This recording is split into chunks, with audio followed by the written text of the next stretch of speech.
Gaza, the horrific scenes. Look at this. Total destruction, catastrophe. Words can't explain the devastation. I mean, look at it. Can you imagine what those people are going through from day to day? Israel picked the wrong fight, because I know a lot the Zionists. The Zionists always like to come out and say, "Oh, if you can't finish what you started, you should never start what you can't finish." Blah blah blah. Right? You should never start a fight you can't finish.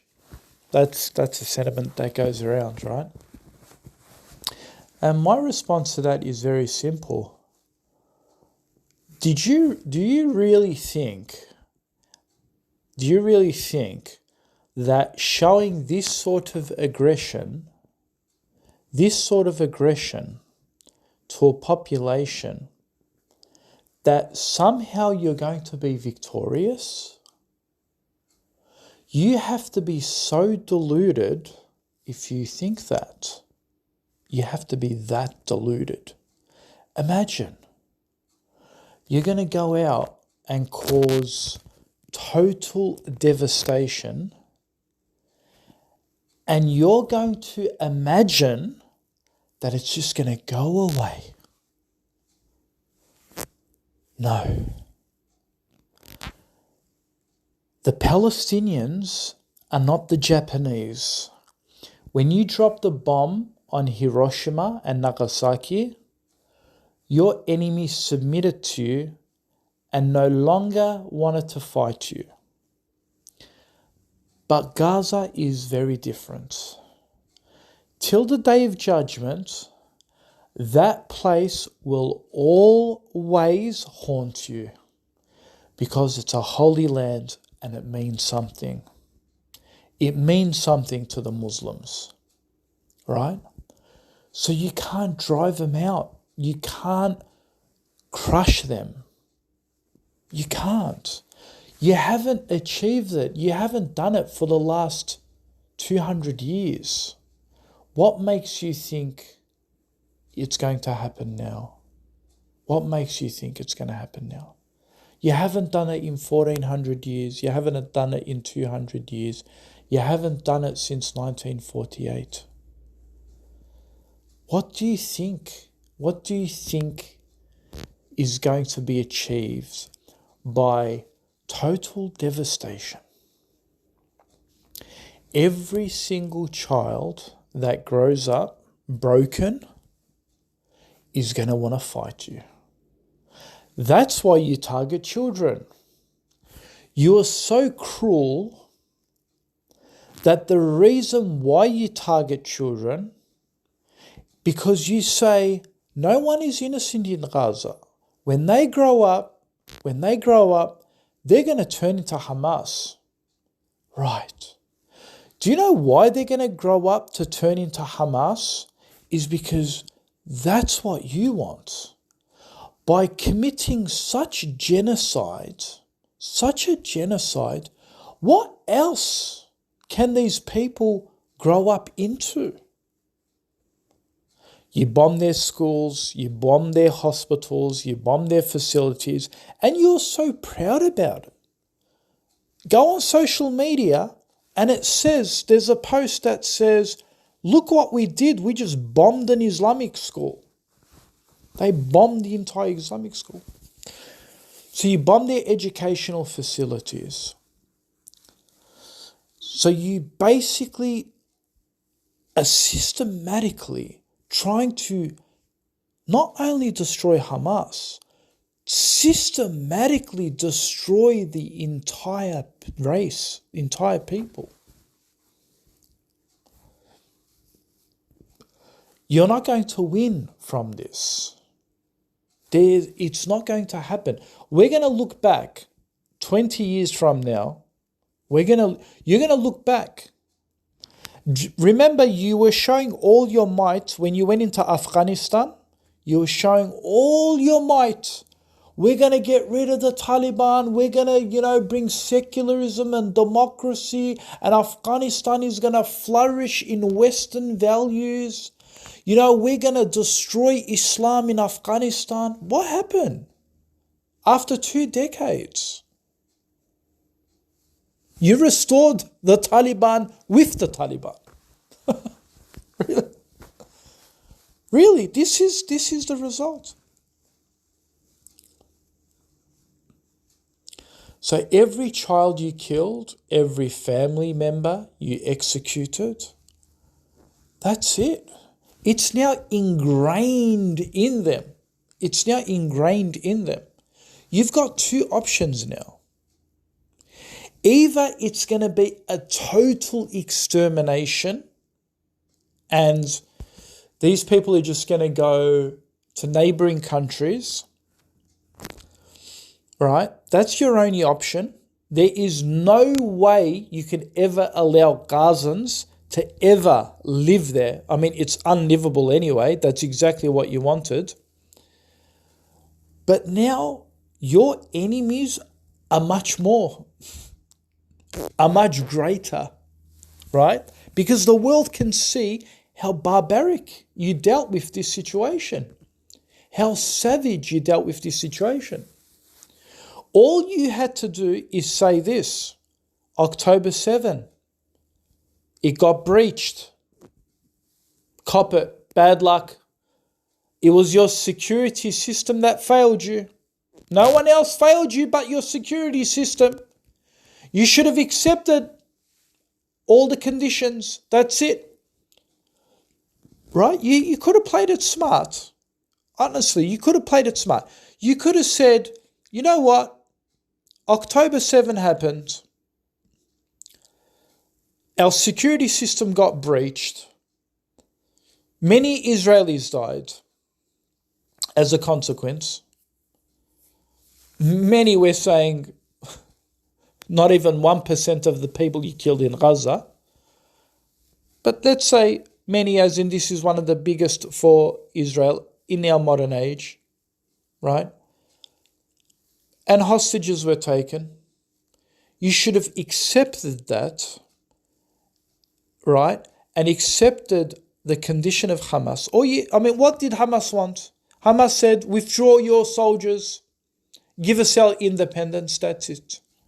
All you had to do is accept their conditions. All of the hostages would have been released, right? All of the hostages. You would have completely withdrawn from Gaza, including your occupation. Give back that territory. And don't give me this nonsense. Oh, it was already under Gaza, Hamas's control. No, it wasn't. They didn't have control of their borders. They didn't have control of their airspace. They couldn't even have an airport. They couldn't even have their own military. They couldn't even have control over their own sea. They didn't have control over their borders. There was checkpoints all over the place. Instead of withdrawing completely and giving that to the Palestinians, instead you said, no, I'm going to completely burn the entire Gaza to the ground. Right? Because you're too arrogant. You couldn't accept that your security was breached. So instead of accepting that defeat, you said, no, I'm going to go and completely destroy Gaza. Right? So what you did is you threw petrol, you threw fire, or you threw wood on top of the fire. That's all you did. All you did is made the fire larger than what it is. Right? And now, that's it. From now on, you're going to now repay every single blood that you took forcefully. You Pharaoh, every single person you persecuted, like the way you persecuted people in the time of Moses, you Pharaoh, you're going to get your day. And according to the prophetic teachings, this is even what Christianity teaches, that Jesus will come back in Luke 19:27 and destroy the nation of Israel for persecuting. Go read John Gill's Tafsir. Go read it. It says it all there in his commentary. He speaks about Jesus' second coming, where he'll reign and destroy those who persecuted him. And it was talking about the Jews, the Zionists. If Jesus comes again, they'll try and crucify him again. These are the Jews, right? The Jews, the same Jews that tried to hand Jesus over to the Romans to get him crucified, they all conspired. They're going to go and try and do it again. Jesus is going to come back. This is all according to our prophecies. And he's going to destroy the nation of Israel. This is in the promise. So if you want to go and talk about, God said he's going to protect Israel. God said he's going to protect. Yeah, he's going to protect Israel by destroying it, replacing it, and making Jesus the king. Right? He's going to be the ruler. Right? And the Jews aren't going to like that. The Jews are going to be like, what? We're going to stone him. We're going to kill him again. Who is this man trying to claim he's God? Right? This is what they're going to say. They're going to make blasphemy on him. They're going to falsely charge him again when he's just a prophet and a messenger of God. They're going to put all these false charges on him to try and crucify him again. But Jesus is going to win and he's going to prevail. And he's going to fight alongside the Mehdi and alongside the Muslims. So the defeat is coming. We put our trust in this.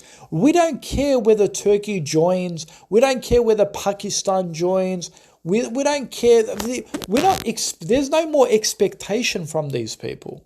There is no we don't even expect anything anymore. They're dead. The soul is dead. As the Prophet ﷺ said, you'll be many, but you'll be like the scum on the ocean. These aren't the true believers. These are the believers.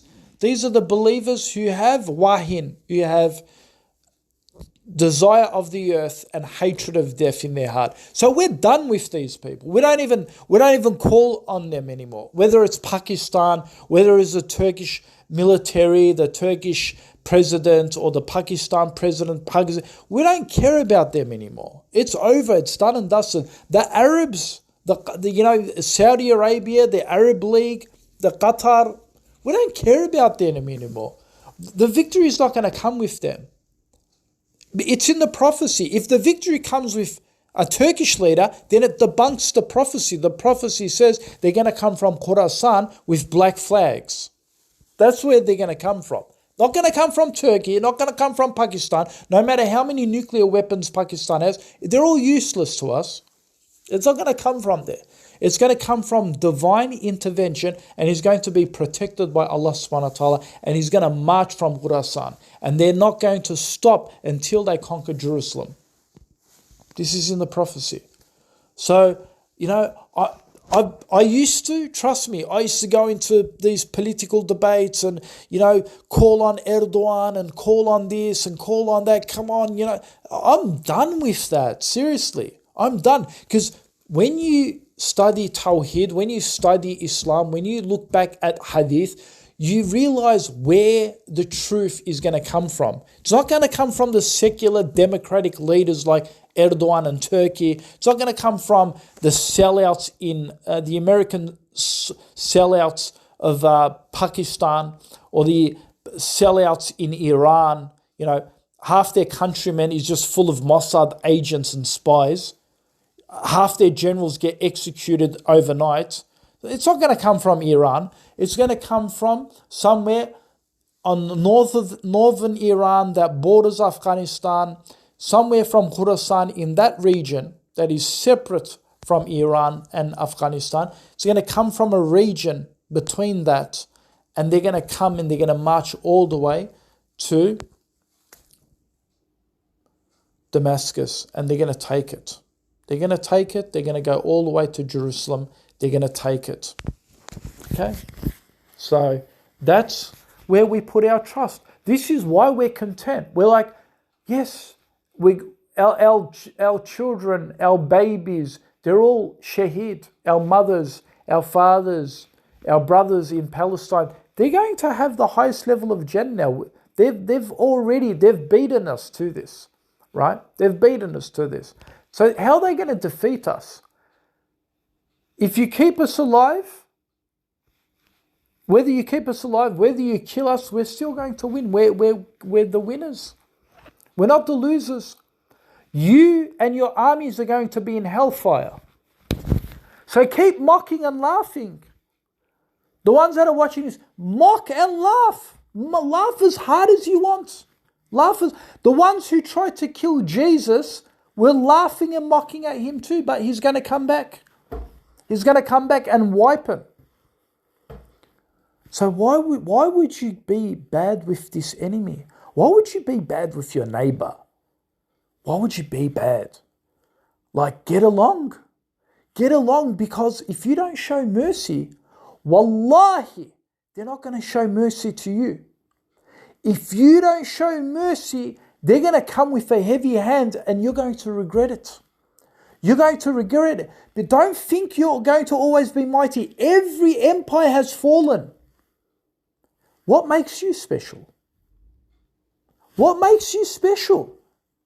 You're arrogant now, but what happens when the shoe is on the other foot? Then you're going to regret how aggressive you were. You're going to regret how aggressive you were, because when these people come, they're going to come very harshly. Everything is recorded. Every genocide is recorded. And it's instilled in those images, in those people. And it will be instilled for generations to come. So you've dug your own grave, and it's very brutal. I feel very, very sorry for you. Your end is very near. It's going to happen, without a doubt. Without a doubt, the armies of the Muslims are going to come, and they're going to completely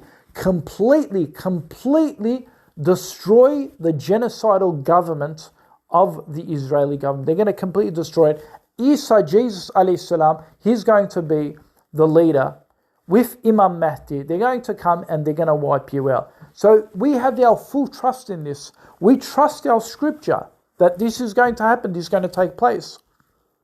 You know, if you're always winning, what's the fun? Can you imagine? If you're always winning, where's the fun? Where's the celebration? But the more you get kicked, the more you get stomped, the better, the sweeter the victory is going to be. And the more devastation it's going to be for those who are so much arrogance and pride. Because if they didn't have arrogance or pride and they got defeated, the impact's not going to be heavy. But if the pride is so high, their pride of nationalism, they're God's chosen people. The LGBTIQ sodomites, the biggest gay Mardi Gras is in Tel Aviv. These people are telling us that they're the God's chosen people. The sodomites, Sodom and Gomorrah, they're telling us, these Israeli Jews are telling us, they're the chosen people. If you were the chosen people, you would wipe Sodom from Israel, from Tel Aviv. You know you're godless. But you're using religion to justify a genocide, to say, God chose us. You know, because it's relevant to Christians. You feel that Christians give you sympathy. The more you say you're God's chosen people from the Bible, then you feel, that way we can suck in the Christians. The Christians can be sympathetic, because without them we're nothing, right? Without America we're nothing. Without America, Iran completely destroy us. But we need to suck the Christians into this, the Crusaders into this, because you want some backing. You want backing. It's your support network. That if America cuts the money, you're in shithouse, but you're God's chosen people. Right? So keep playing the trickery, because you're dragging America into this, and America is going to go down with you. They're going to go down with you. This is something that is going to happen. It's going to be a domino effect. So wait. We too are waiting.